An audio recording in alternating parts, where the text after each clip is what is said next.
What's up, everybody? Beautiful people. It is another beautiful Wednesday here at the WTF live stream. Hey, we have a wonderful panel, beautiful panel. Can't y'all see? Five beautiful black women here on International Women's Month. Hey, we switched up a little bit this time. I know y'all love seeing our beautiful bald black heads, but today we're gonna show off some beautiful black women and hear their perspective on women's empowerment.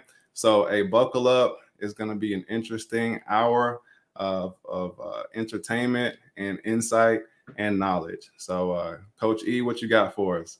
Hey man, again, this is a first for us. Salute to all the ladies out there for International Women's Month. We definitely want to salute you all and provide you all with a platform on the WTF because it's what's the formula, and that's what we want. We want to know what's the formula to this women empowerment because I got some stories to tell, but I'm gonna be quiet with that. I want to kick us off with a quick little poem and video that I think you all might enjoy. So let's check this out. My name is Britta B, and the name of this poem is Dear Young Woman. Dear young woman, I hope you find you. I hope you find love. I see all the armor you wear.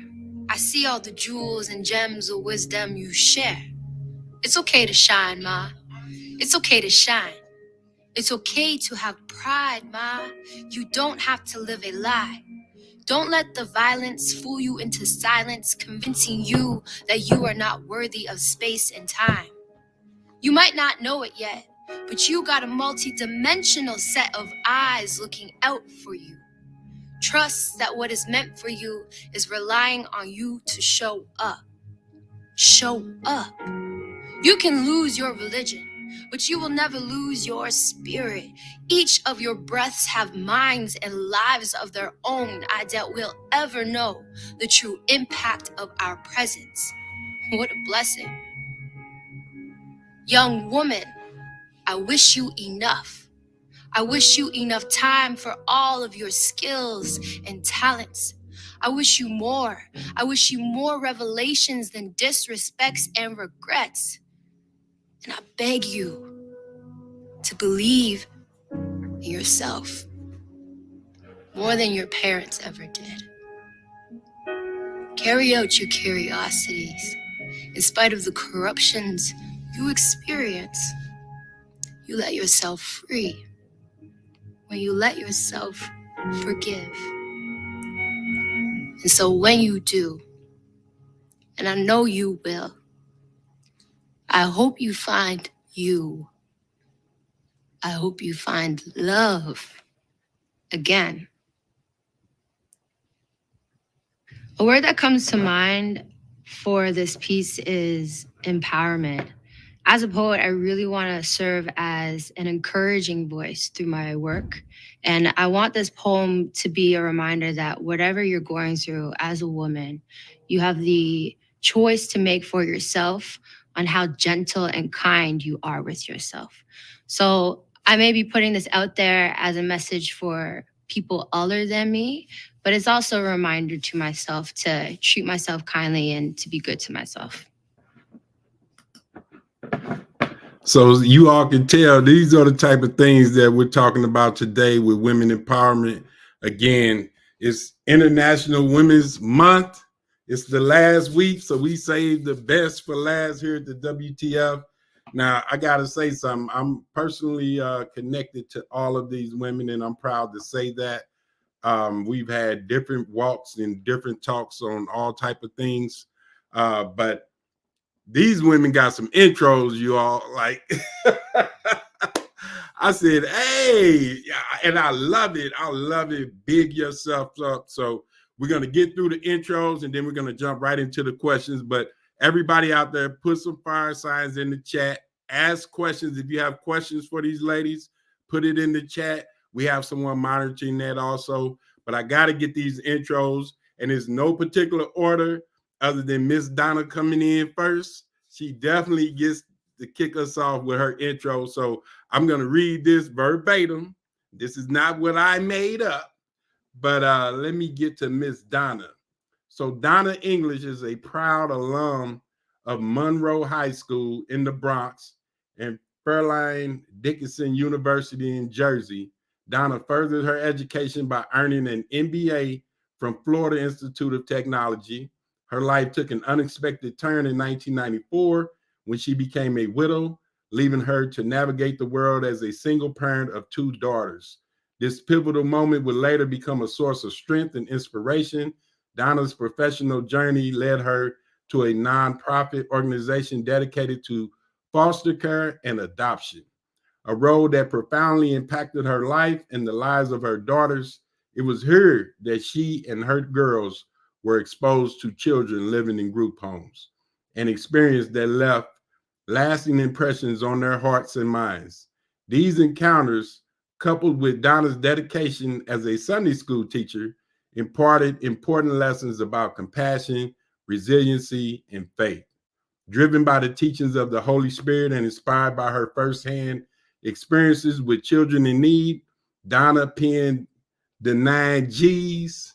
This narrative not only reflects her personal journey and professional insights, but also embodies her commitment to sharing stories of hope, unity, and the power of family. Through her writing, Donna aims to illuminate the lives of the less fortunate and underscore the transformative power of love and acceptance. Miss Donna English, thank you for being here. We appreciate you. Yeah, we can give her a virtual clap. Everybody out there clap for this lady because she's doing her thing. But I got to get through these, you all. So I'm jumping right in. Let me see. I'm basing it on who showed up first. So Miss Losha, who is Losha Brooks? She considers herself a divine being having a human experience. She hails from the middle of the map. No coast, no palm trees, but every element of creation is present in her spirit. She is so St. Louis to the core. Losha Brooks is first the honorable mother of 2 wonderful kings named Pharaoh and Sari. That's it, right? Sire. I should have known that. Who are her reason for all that she does, an English educator by trade and founder, CEO of First Class Educator LLC, an international recognized educational consulting firm. She is a world-class leader in the education industry. Her organization specializes in leadership development, staff development, DEI, which means diversity, equity, and inclusion, training, curriculum development, and much more. Her mission to assist with grand planetary evolution is one that makes her a super connector. Although heavily involved in the education industry, she is hyper-focused on nation building, community building, family foundational building in all shapes and forms through establishing and creating intentional partnerships and connections. Her righteous name is Queen Phenomenal Earth, but I present to you Miss Losha Power Moves Brooks. Boy, y'all got some fire intros. Oh, I love it. I love it. I love it. All right. Someone near and dear to my heart. We've been on stages together, and I can't say that about everybody, but Miss CC. Bring her up, please, so we can give her flowers. Yeah, you know, I always dig the hat. And she's short with hers, you all. So, but Miss CC out of Birmingham, Alabama, 16-year high school business teacher who has taught over 2,000 students. After experiencing financial hardship as a student athlete herself, she now educates student athletes on how to manage their money so that they can be financially independent by 30. She's a powerhouse on the stage. I've been there and witnessed this. She does her thing. You all, the young CEO coach, Miss CC Clark. Yeah. I love these. Like, you know, and remember, you all, I'm not an English major. So if I mess up some of these words, you know, I apologize. All righty. Joining us today is the AA. Miss Antonia Allen. A dynamic force in both the corporate and entrepreneurial worlds. By day, Antonia serves as a financial reporting manager, navigating the complexities of corporate America with expertise and precision. But when the office lights dim, Antonia dons the hat of a multifaceted entrepreneur. She's the proud owner of T-Shirts and Denim, a creative T-shirt business that captures the essence of casual elegance. Beyond her entrepreneurial ventures in the apparel industry, she's a licensed life insurance agent, a savvy investor in both real estate and a mattress company. You doing too much. Showcasing her versatile business acumen and a budding author with stories to tell. In addition to her entrepreneurial ventures, Antonia plays a pivotal role in community development as the Community Empowerment Director for the Millionaire Magnets community. Shout out to my guy, Storm Leroy. Antonia's journey to success is marked by a pivotal moment in October 2022 when she joined the Path to Prosperity mentorship group, P2P in the house. This experience was a game changer, teaching her to shed limiting beliefs and embrace a mindset of abundance and possibility.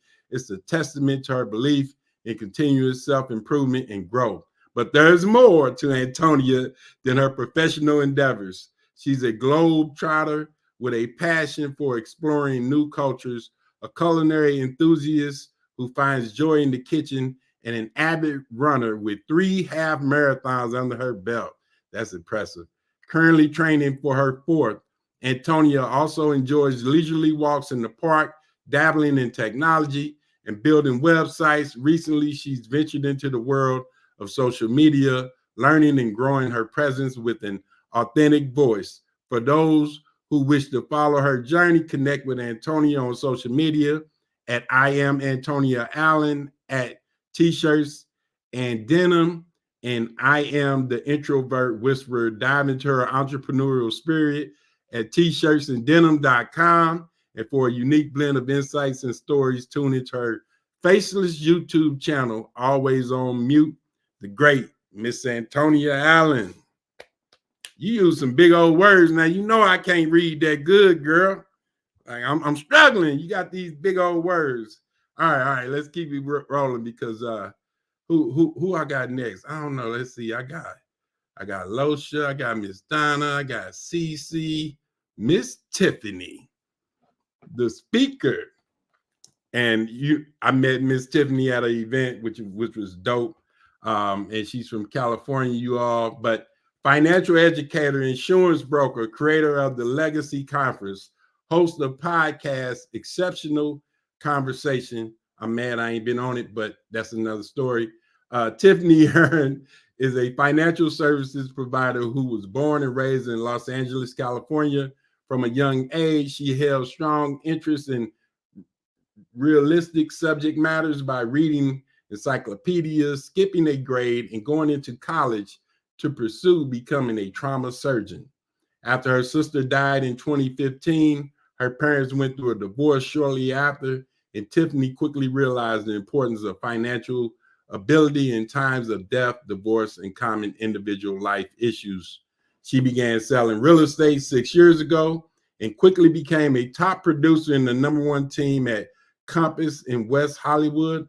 Along with getting licensed to become a life insurance broker, she is now giving back to the community full-time by teaching others how to establish and achieve their long-term financial goals through life insurance, creating generational wealth and leave a legacy. This is her passion, vision, and mission in life, Miss Tiffany Heron. Now, hopefully I ain't butcher your last name. I ain't want to call you Heron. That's what people in St. Louis call dope. But, you know, I'm ignorant, y'all, so I apologize. Okay, now, you know I'm biased. I will admit that. And I saved this one for last, not to mention she was the last one to show up, but she was going to be last anyway. My wife, the finest of the fine. All right, I'm going to quit trying to embarrass you, babe. I'm sorry. Miss Chrissy. This phenomenal woman has worn many hats and continues to grow on a daily basis. She is a lover of mystery, a solution seeker, and forever optimistic. Credentials never define her brilliance, even though she has many. To name a few, 35 years in healthcare, wellness industry, critical care, leadership, wound care, IV therapy, mental health specialist, holistic health, and she is a naturopathic practitioner, mother of 5, and lover of all. She is a loving daughter, sister, colleague, and friend. She is an international citizen of the world. Please join me in welcoming my amazing homie lover, business partner, friend, my wife, Mrs. Chrissy Moss. She is definitely the magic in our Moss legacy. Well, y'all, hey, that's the end of the show. Like, we don't even need to say nothing else after those intros. Let's go. It's an all-star panel up here. I can't wait to hear this conversation. Beautiful. I love it. All right, so here's what we're going to do, ladies. Again, this is you guys' show, and we want you all to have all the spotlight. This is International Women's Month, and I have to say this because someone mentioned this to me, that why is it men doing this? And why, listen, we're not here to tell you what to do, how to do it, or whatever. This is your platform, and we want to give this to you all from the WTF to speak your truth. We don't expect everyone to agree. We don't expect everyone to see eye to eye. All we ask is that you state your truth and speak your facts, and don't be 30 minutes doing it. So, Dimitri, kick us off with our first question, my guy.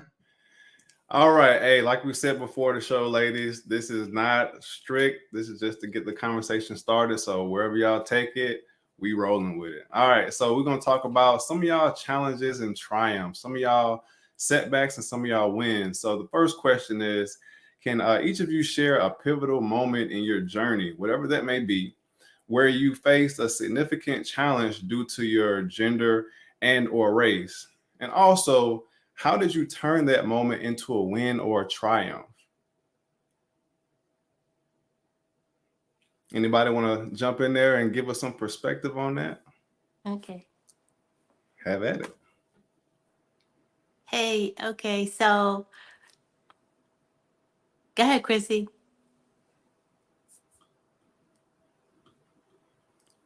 Hi.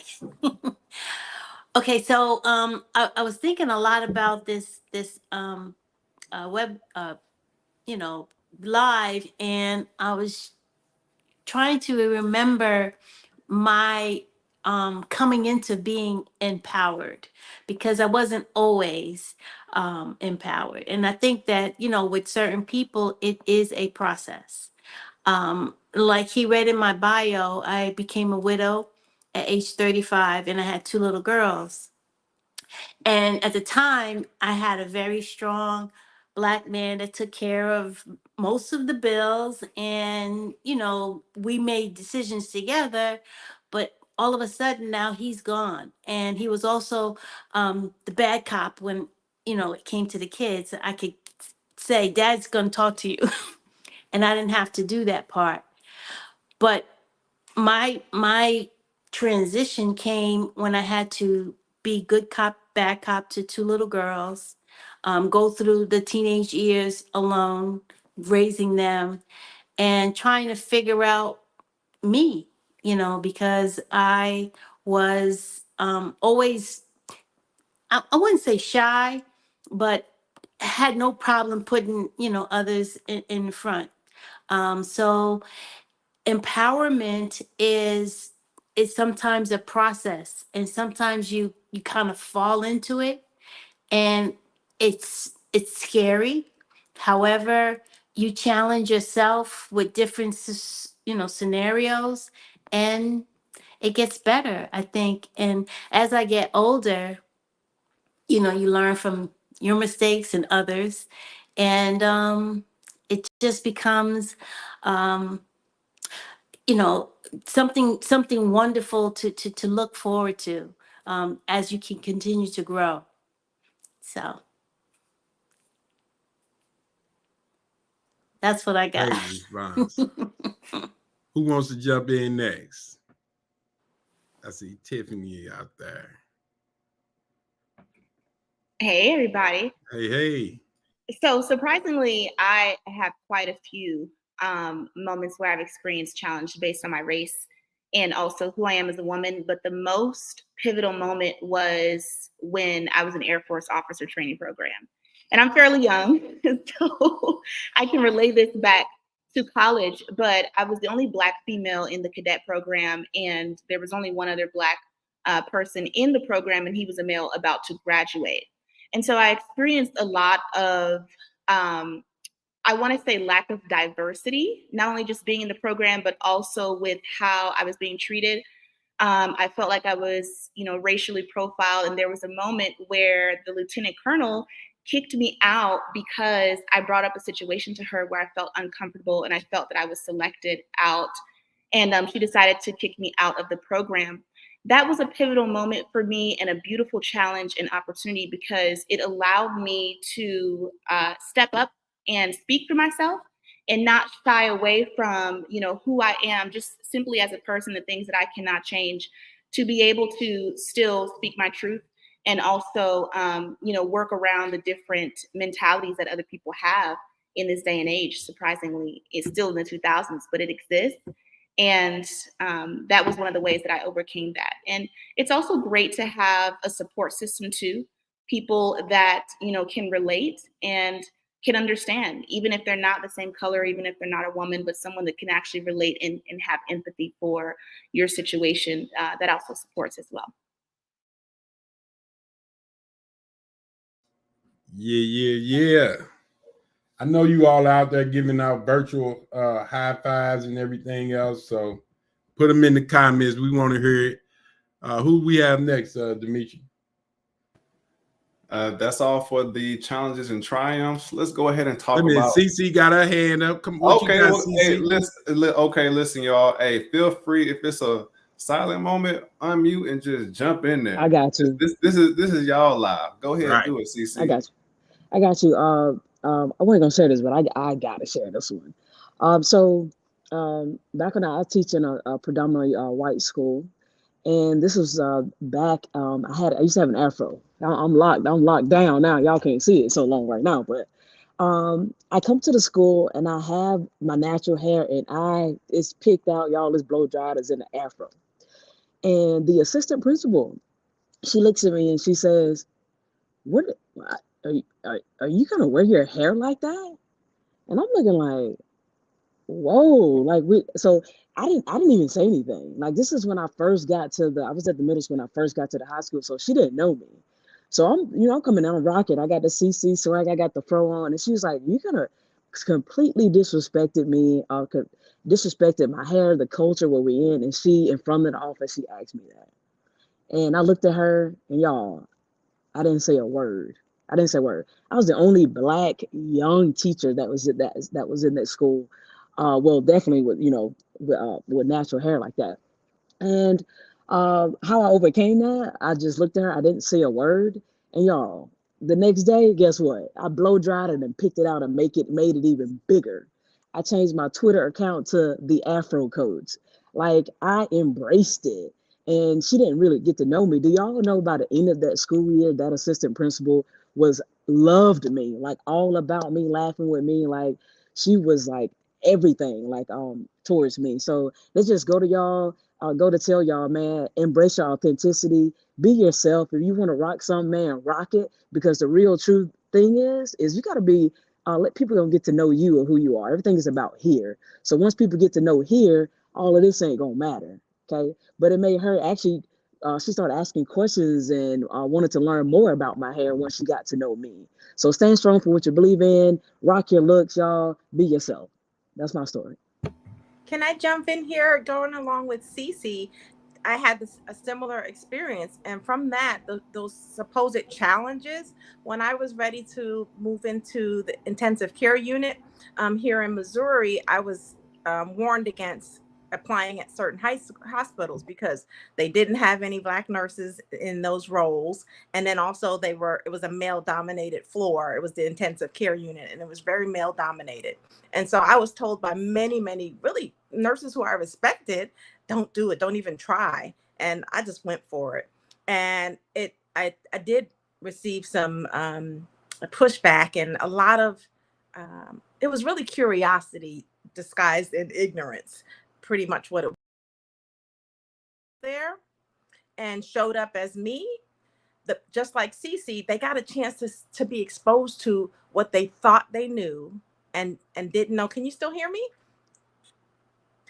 They got exposed to me. And so instead of the story they had in their head about what a woman does, what a Black woman does, and so they got the chance for me to show up and show them, oh shoot, she's a regular person. Well, I'm not regular, I was incredible, but still. She's a regular person. And so it got rid of some of the stereotypes, because their stereotypes were based on things that they were taught and fantasies that they had in their head that are fed by whatever societal streams that they get them from. And so, yeah, like CC says, showing up and being you is the best thing to combat that ignorance. Well, I definitely, CC opened up a door. And so thank you, Ms. Moss, for sharing your story as well. But being in the education industry and academia and having locks, that is really something that I think, you know, as an educator, you have to be comfortable in knowing that you are the right person for whatever role we serve in the education industry. And my hair, for a while, I struggled to wear it down because I did not want to be judged. I already had the long eyelashes, the nose ring, all of the things, you know, that it just make me the Black woman I am. And one of my teachers, he said, Losha, I don't really see you with your hair down. This is one of my university professors at the HBCU I attended. I said, well, I try not to wear it down because I feel like, you know, it's already all eyes on me. And he was like, you better wear your hair down if you want to wear your hair down. And it was so empowering because, you know, I like to wear my hair down and my hair is like draping. And so when I wore it down, it was so liberating, you know.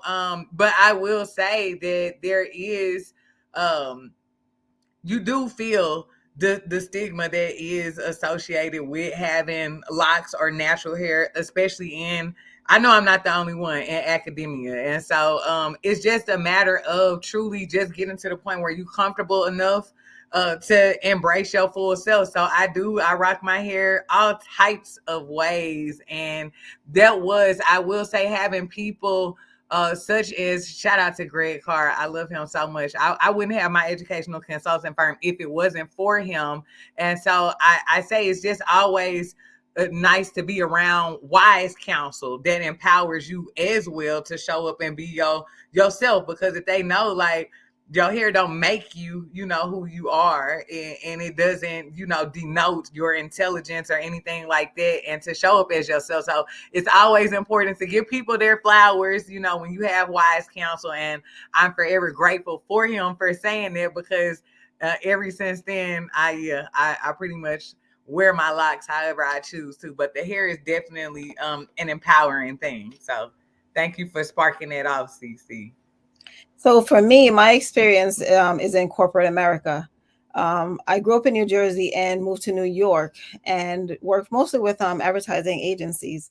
And it's funny because this week I was actually sharing with someone about one of my first experiences at work where I felt discriminated against because my supervisor, who was a Black woman, she left and a young white woman started, and she was rude. And I don't really do rude. I just don't respond to it. If anyone sends me an email and I find it to be disrespectful or, I don't know, harsh, I just either delete it or just ignore it. So we hardly, you know, had any words. And one day, the HR director came into my office. I was young, and she closed the door and she said, "Oh, you know, XYZ said that, you know, that you and her don't get along, blah, blah, blah. And you have to know that she's your manager. And if she tells you to jump, you should ask how high." And I'm like, huh? I mean, at that time I was young, and I'm like, yeah, that's not what my mama taught me. And, you know, my God was with me, because just earlier that week, I went for an interview, and I was told that they liked me. So I called the woman who had hired me, who had left. She was Black. And I told her what happened. And she said, well, She said I usually take the next day off, so as for mental, health or whatever. So I said I plan to do that. It just so happens that it was a Friday, and the following Monday was going to be Martin Luther King Day, and I ended up calling my headhunter to let them know what happened. I said, I need you to call the company and tell them I need a letter. And it just so happens that on that very day, I was walking by my supervisor's office, and she started to talk. I didn't respond, and she called my name, and I stopped in my tracks, and she said, didn't you hear me? I said, did you call my name? And she said, no. And I said, well, you weren't speaking to me. And she asked me to come into her office. But anyway, long story short, we got into it because she was talking and I was talking. I don't allow anyone to speak at me. And HR came in and said, this is why I didn't want you guys to get together. And I thought that it was silly, because if you knew there was going to be conflict, then you should have been there to be the one to direct the conversation. I gave them 4 days notice. I left and that's when I realized that I have to be like my own advocate. I was very timid, shy, and all of that, but I don't take disrespect. And for that same reason, I left 2 jobs without even having a next job, and it was always some Caucasian woman, who felt like it was okay to disrespect. And what I will say to any Black young woman out there is, you don't have to stand for it. Always stand up for yourself, find your voice, find someone who can mentor you, so that you can know what's right, what's wrong, and what you should do. Never think that I need this job, blah, blah, blah, because you don't. Just know that there's always better, and you do not have to, basically put up with something just for a check. Woo! Hey, listen, that was all fire. And I'm glad that Miss Antonia and Losha, you did touch on this when you were speaking. Mentorship, guidance, seeking wise counsel. And that's going to take us into our next question about mentorship and legacy. So this question is maybe 2 or 3 parts. So don't feel the need to, attack each part. Take from it what you will and answer what you want to. So the question goes, in the context of women's empowerment, how do you view the role of mentorship, particularly among Black women? Can you discuss a time when mentorship played a crucial role in your life or career? And how do you see yourselves contributing to the legacy of mentorship for the next generation of Black women? I could say that I've always been a lifelong learner, and I'm always in some program or another to expand, just because I'm curious.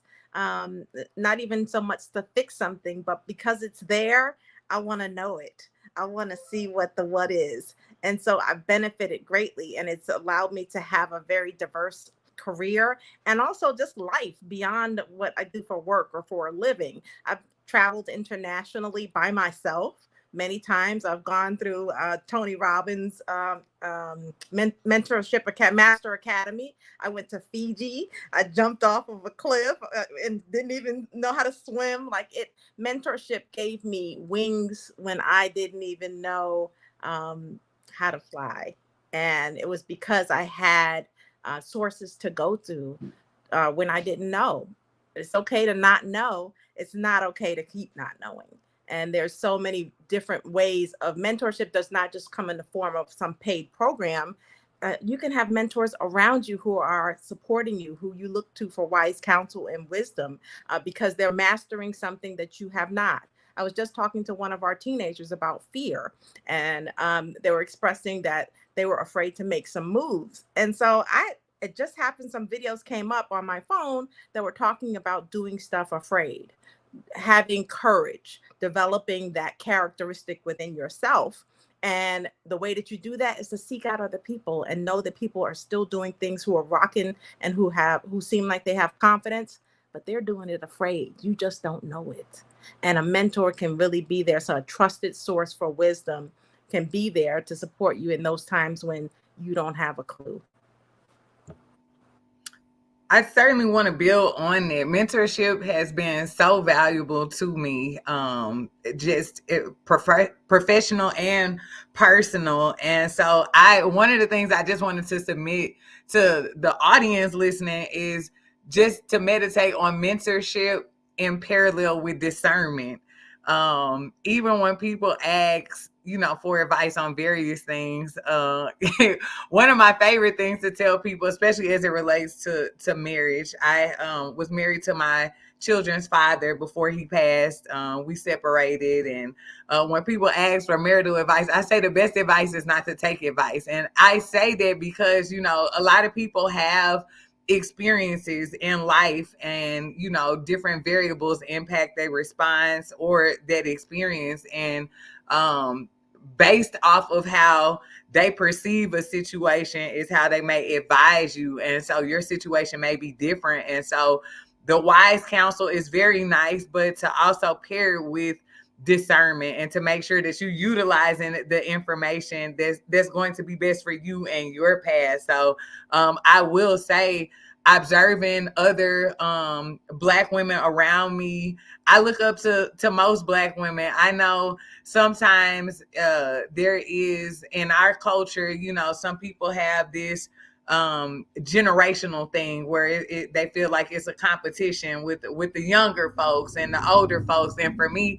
I always look up to older Black women just because I just respect the wisdom, and it doesn't have anything to do with intellect, or any accolades or anything that they hold, but I know that people have been through things. So I just always submit with mentorship paired with discernment. So I just want to be very clear about that I think that's important to consider.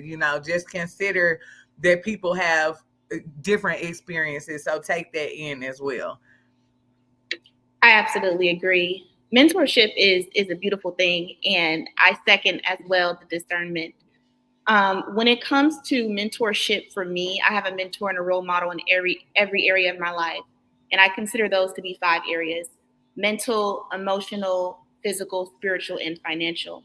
I had an experience where I looked up to a mentor at the time, it was maybe about 2 or 3 years ago, and that mentor led me to the exact position that they were in the past. And it was not so much of a great position. So to have that discernment and to know exactly what someone has been through and also what their lifestyle looks like, I want to ensure that I'm actually listening and following in the footsteps of someone who that I could consider a role model, that I could see myself being as in the future. And the way that I'm doing that as well is I'm creating a legacy as well. This is just an example, all of us ladies here, speaking to the audience members and being able to share our circumstances, what we went through, so that others can avoid that and also fast track their success. Hey yo, this is good. Put me on, put me on, put me on. This is so good, y'all. Hey, hey, we want to thank y'all so much for putting this on. But it's just a lot of things that y'all are asking that I was like, I've been waiting to tell somebody.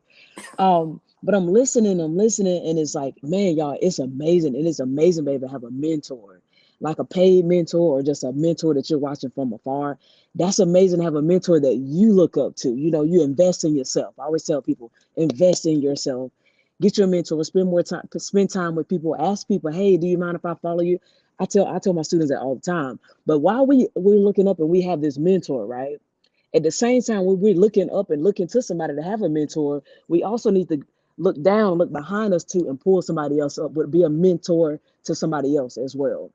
Because I think that brings things full circle when you have a mentor and you're actually mentoring someone. So I don't think here's as what's the girls club or little sister, what is it, big brothers, big sisters, whatever it is. Do that, or just you can. There's so many kids, man. Y'all can just reach out to the kids in your neighborhood or somebody like that. Look in the WTF and see if they have somebody that y'all can mentor, because y'all, they got some dudes in there, but they probably need some female mentors in there as well. So that's my thing. So while we invest in ourselves with our mentors, I'm gonna encourage y'all to also to invest in a young CEO and invest in somebody and pull them up with time or buying them courses. I don't buy birthday gifts anymore. I buy the kids like books and courses and ebooks. That's what I do now. They know not to ask me for no money. Like I'm sending them stuff like that. So I just want to encourage everybody too to invest in a young CEO as well. I want to add that, I'm 65 years old, and you're never too old to learn from someone else. And the mentors that I have right now that are in the business sector are younger than me by 10, 20 years. And that's okay, because you don't know what you don't know. And when I was growing up, things are completely different than they are now. And if you want to continue to evolve, you have to continue to learn. And I love reading books. And I love talking to smart people. And I love to have conversations that, you know, the Bible says iron sharpens iron. So you want to be in a room where there's people that you can learn from, people that you can teach. One of the things that I have done recently is I've just accepted an adjunct professorship for Miami-Dade College, and it's with the prison program. I'm going to be teaching. My students will be incarcerated, and they're all ages. But what is going to bring me the most joy is to see them, you know, wanting to glean off of my experiences and knowledge. And I think that that's something that you can't, you know, put a price tag on. That's what I I'm got gonna to be there too. I'm talking that group. say. Yes. So for me, mentorship is everything. In 2022 was the first time that I've invested in myself financially, and it has brought me to where I am today, where I'm more open to be bold and to be seen. But prior to that, like I look to the elders in the church, and I look to the elders in a Black professional women's club that I'm a member of, because these are the ones who have paved the way. And sadly, a lot of the knowledge, a lot of what we were taught, a lot of behaviors are lost because there isn't anyone teaching the youth, right? But one can say, well, that's because they don't care. But then, do you care? Because then, if you care, then you can basically pull them aside, because sometimes some like some of the youth just need somebody who will show that they care enough to invest time and share knowledge. For me, I love that my young cousins or young friends or whatever call on me to get my opinion or advice. I'm like, okay, because it means something. It means that I'm doing something right. So I love that. I love that we're doing this, and I like CC. I do thank you, gentlemen, for doing this. I tune in every week to see what you're doing, because I truly love that there are men, Black men interested in mentoring the Black youth, because it's so very necessary. But I'm grateful to be here tonight so that we ladies can share, our stories. Thank you very much.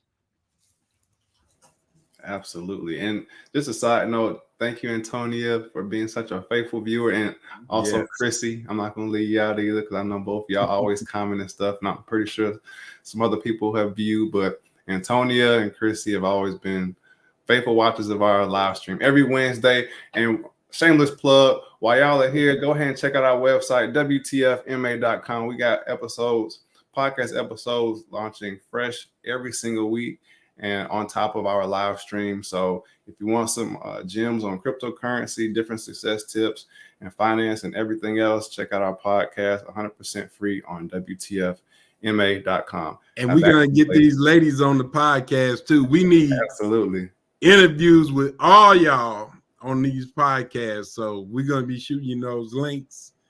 We need you all on there. But go ahead, Dimitri, man. I'm jumping in. I was passing the mic back to the ladies. Now I was just passing the mic back to the ladies. Anybody else want to jump in and comment on mentorship and legacy before? I want to add something. This is Tiffany. I just want to add something fairly quickly. Every great mentor has a mentor. Yes. Every great mentor has a mentor. So it's always a great sign for the person that you're looking to receive mentorship from, that they have a role model that they're looking up to, or a mentor or a coach. Simply because, as the second to last lady here mentioned, she said that she is constantly learning. And so it's the law of nature for everything to continue to progress and transform in the universe. I mean, we grow older every single day, or younger. But just the simple fact that your mentor has a mentor is a great sign, because you can never stop learning enough. There is always a new height. There's always a new level. There's always something new to learn, and something else that's out there that you may not know, or a different perspective perspectives are great too, different perspectives. So that's all I wanted to share. All right, what we got left? Anybody else before we jump into the next question? I know we're rolling, but I did want to add to that. What she was saying is also it's important to know yourself and know what you're looking for and trust that. Trust your feelings. Trust your curiosity. Allow yourself to have wonder in life. You have time to wonder and see and allow that to flourish and grow in you. And then trust how you feel. Trust what's going on for you, and then pursue that, even if it seems against the grain for what's around you. All right, all right. Anyone else want to comment yeah, before we segue into the final question before we close? All great points, ladies. I love the drop conversation. some fireballs in the chat, Yeah. you all, for these ladies. They're definitely doing their things. Put a comment out there, say something, share this out to your pages. We got another question. We got another wrap up, but hey, we ain't going nowhere. We got 15, 20 more minutes, you know. It might turn into 2 hours. Let me be quiet. All right. Good deal. Good deal. All right. So as we close out, we're going to be talking about the vision for the future. All right. So looking towards the future, what changes would you ladies like to see in the next decade or so that would significantly advance the empowerment of Black women? How can individuals, communities, and institutions contribute to realizing this vision? Have Oh, it. I have something. One of the things that I think is common amongst the panelists on this call is the fact that they have a background in either education or financial background. And I believe that in order for our future to be what we want it to be, we have to have an economic system embedded in us that we are following. Something, I was listening to one of my granddaughters talk about how much she hated math. And then I'm like, so what are you studying in school? She said algebra. I'm like, I bake. So I'm like, algebra is the best because it shows you about fractions and you can learn how to do, bake this and that. So don't shy away from numbers, whether it's math or learning about finances, because as you grow older, you will have to learn how to spend your money and keep your money and grow your money. So that's huge. I think that economic empowerment is huge for our future. I certainly want to add on to that and say legacy planning.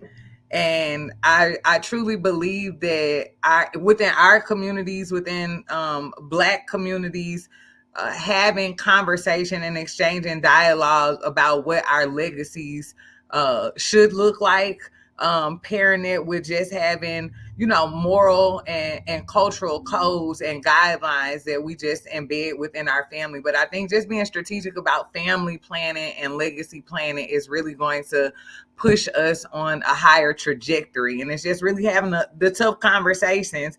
I recall having a conversation with my grandmother not too long ago, and it was about finances. She's 82 now, and just thinking towards the future, like I know taking care of her is something that is I want to do that for my grandmother. And at the same time, you need to know what does finances look like. And I think a lot of families kind of miss that step just because it's either they don't want to be nosy or think they don't want to intrude. And really, if we're going to legacy build, we have to have intentional conversation, intentional dialogue, and truly plan for the future and legacy build. So that's what I would add to that.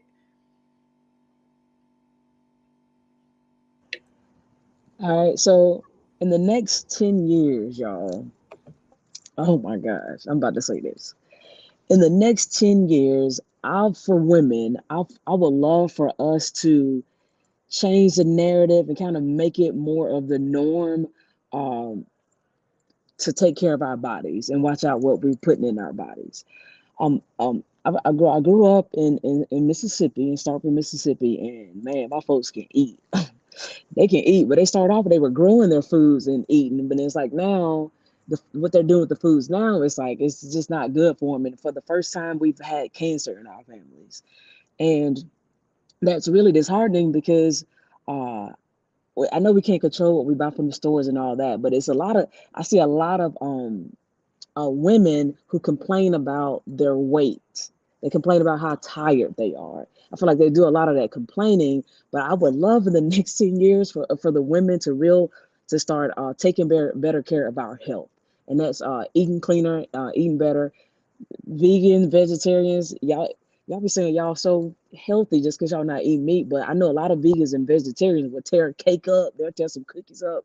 But I'm just telling y'all, like, to be real conscious about what we're putting in our bodies and take care of our health, man, like work out at least 3 times a week, y'all. Like you ain't got to do it all the time. But let's just get a little workout 3 times a week. So the next 10 years, because y'all know black women are, we're already the smartest. So I'm trying to be the smartest and I'm trying to be us to be the healthiest at the same time. Double that up, I'm gonna be unstoppable already, y'all. So in the next 10 years, that's what I'm challenging us to take better care of our bodies, to work out and eat cleaner. That's all I got. Those are all great things. And to add on to that, I will say that I would love for us to dive deeper into our past traumas because our inner world reflects our outer world. And so in order to have all of these great things be a part of our vision on the outside, we also get to tackle what's on the inside. And any of those generational traumas, which we may have saw within the matriarchs in our family, that's associated with the downside, the downside of what's not happening in our community. And so traumas, emotional work, do the work. We have to get the collection plate for her. We have to get the collection plate for her. Epigenetic healing is first and foremost.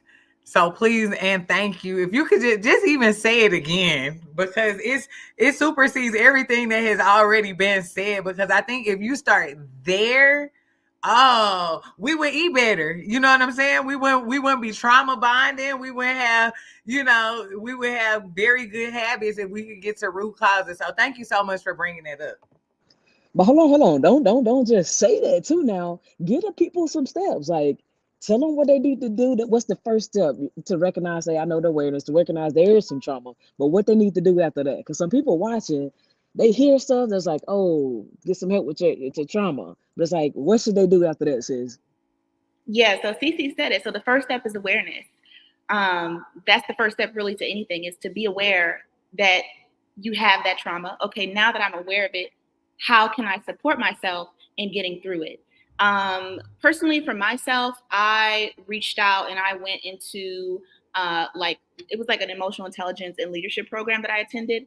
And it allowed me to work through that. So if you don't know of anything like that, you don't have anyone in your environment that knows anything about that or has done anything like that, I would say start with Google. There's social media where you can look into hashtags, and there's YouTube University, people that are talking about this kind of stuff. I love to journal. Journaling is something great as well to kind of get it out of the mind and get it on paper and actually speak it out loud.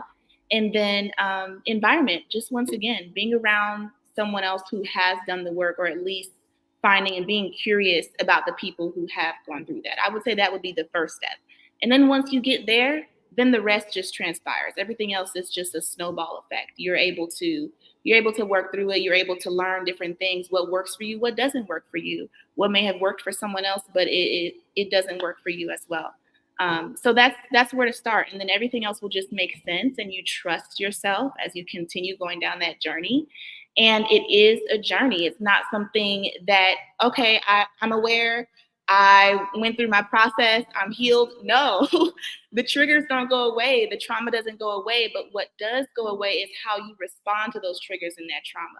What is incorporated after you learn and after you go through your process is, what are the tools now that I have to be able to get through this? If there's a challenge that comes up in the moment, how do I respond?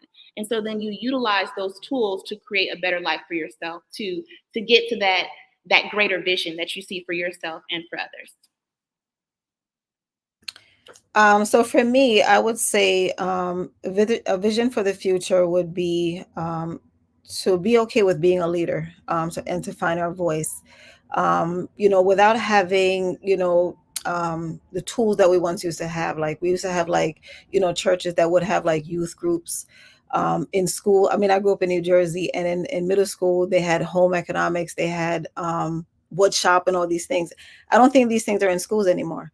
And I feel like for women especially, people don't cook. I mean, I go back to what Cece was saying. Like, I love to cook, and in the summertime, I love to plant my garden because I'm all about. I'm not the healthiest, but I choose the healthy path, and so I feel like there needs to be some kind of a resource for young women where they can be trained, because unfortunately a lot of young women are having babies and they themselves weren't ripe enough before they had a kid. So there's like what was the values that were instilled in us when we were younger, it's not really there because it basically gets lost generation after generation.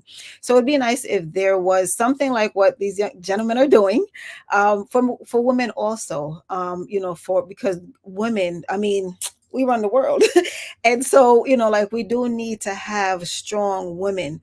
I just actually wrote down on a piece of paper that when we get to a certain age, we say, if I could tell my 5-year-old self, or if I could tell my 10-year-old self, I think that we should find a 5-year-old or a 10-year-old and tell them what we would have told ourselves, so that they can basically learn, have this instilled in them, so that they can basically, like find their way. Because, unfortunately, when we were younger, we were dumb in comparison to these children. I mean, I feel like they come out ahead, and, because they have access to social media, they're learning so much faster than we are, but they're not being trained to have the values that were instilled in us as children. So that's my take. Thank you.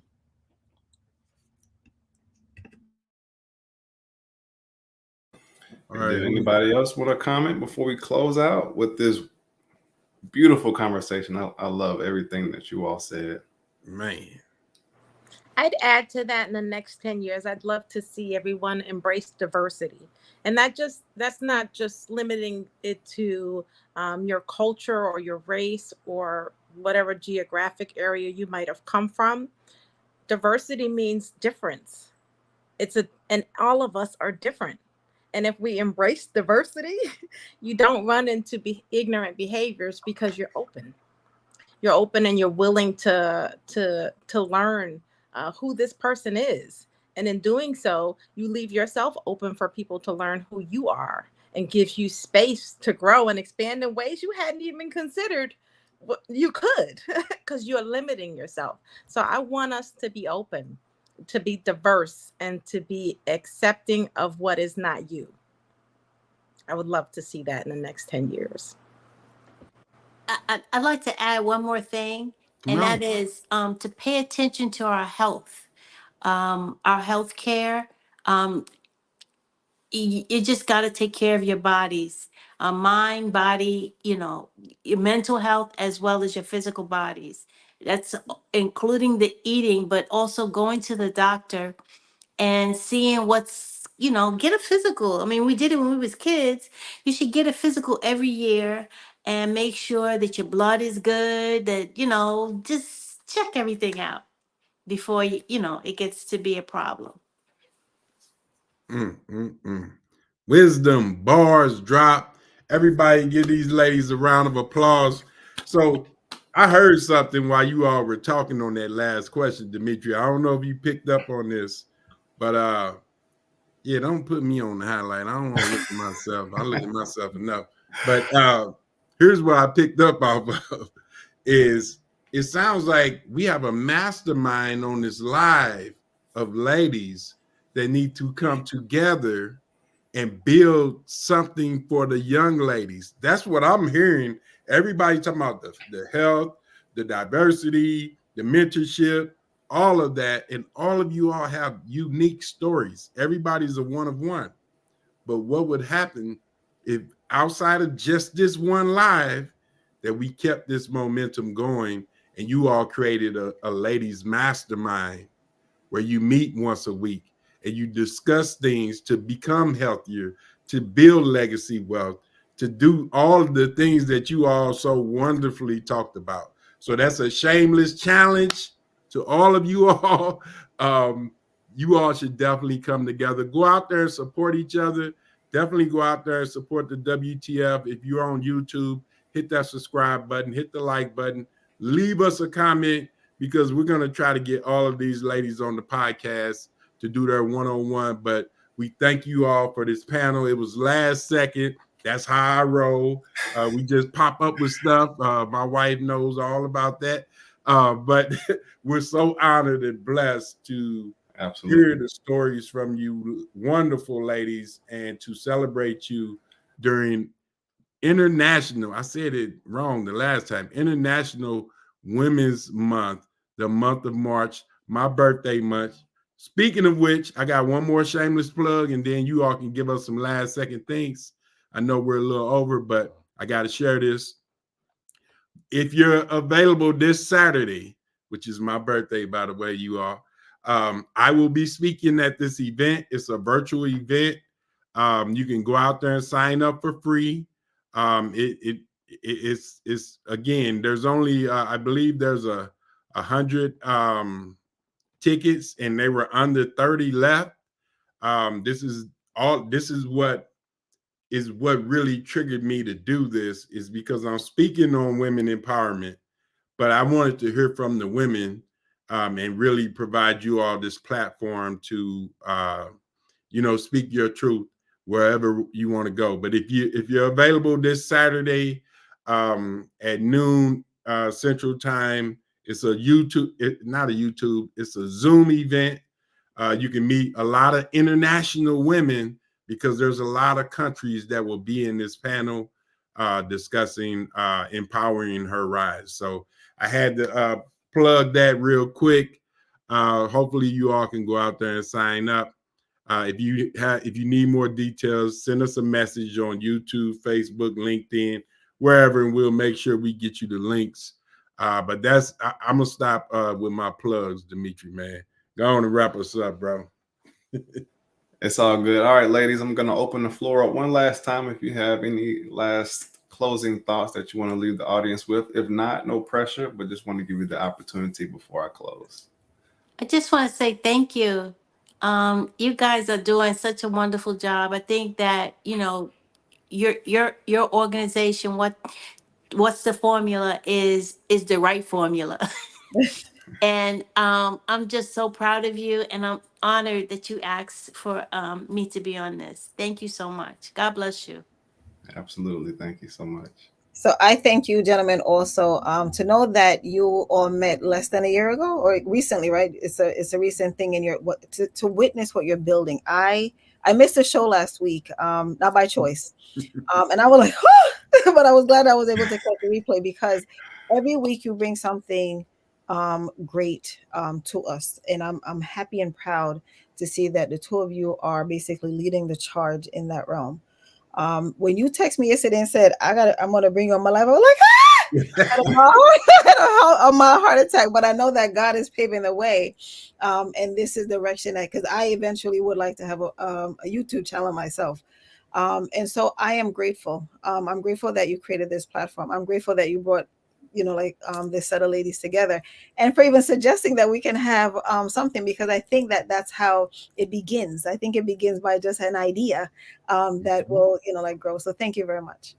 Absolutely. Appreciate you. All right. All right, Dimitri, wrap us up, my man. Again, thank you, ladies, for sure. My guy's gonna take us home. Appreciate you all hanging in there. I know we're a few minutes over. But this was the formula. Come on, my guy. Let's get it. Let's go. Hey, one last shout out to the beautiful Black ladies on the panel. And y'all should definitely do something with the mentoring, because y'all all have that passion and that experience, and that's what the world needs. So each one teach one. All right. So everybody, thank y'all for watching the live stream. It's been another successful WTF Live Wednesday. And we look forward to seeing y'all again next Wednesday. And if y'all couldn't catch the live, go ahead and give us some comments and fireballs in the chat if y'all watch the replay.